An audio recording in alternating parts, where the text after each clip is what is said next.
તારીખ 30/3/2025 ના રોજ કેન્દ્રીય મંત્રી શ્રી મનસુખભાઈ માંડવિયાના વડપણ હેઠળ જૂનાગઢમાં સાયકલ રેલીનું આયોજન કરવામાં આવ્યું હતું। રાજ્યમાંથી અત્યારે મેદસ્વીતામાંથી મુક્ત બનવા માટેની વિશેષ ઝુંબેશ ચાલી રહી છે, જે અંતર્ગત સરકારી કચેરીઓ, વિભાગો, અધિકારીગણ, કર્મચારીગણ સહિત અબાલ વૃદ્ધ તમામ નાગરિકો તેઓના સ્વાસ્થ્ય પ્રત્યે જાગૃત બને, સ્વસ્થ ગુજરાત, સમૃદ્ધ ગુજરાતનું સ્વપ્ન સાકાર કરે તે માટે અનેકવિધ પ્રયત્નો કરવામાં આવી રહ્યા છે।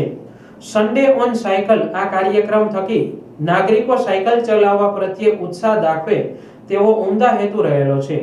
આજ રોજ જૂનાગઢમાં ગિરનાર દરવાજાથી ભવનાથ તળેટી દામોદર કુંડ સુધી સાયકલ રેલીમાં કેન્દ્રીય મંત્રી શ્રી સાથે અનેક લોકો જોડાયા હતા। આ તકે કેન્દ્રીય મંત્રી શ્રીએ જણાવ્યું હતું કે પ્રધાનમંત્રી શ્રી નરેન્દ્રભાઈ મોદીના વિકસિત ભારત 2047 ના સ્વપ્નને સાકાર કરવા માટે દેશનો દરેક નાગરિક સ્વસ્થ હોય તે ખૂબ આવશ્યક છે, જે માટે સન્ડે ઓન સાયકલ મુહિમ ચલાવવામાં આવી રહી છે।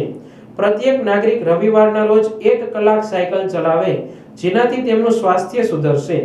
આ મુહિમમાં અબાલ વૃદ્ધ સર્વે નાગરિકો ઉત્સાહભેર જોડાઈ રહ્યા છે, જે વિકસિત ભારતના સ્વપ્નને સાકાર કરવામાં મદદરૂપ બનશે।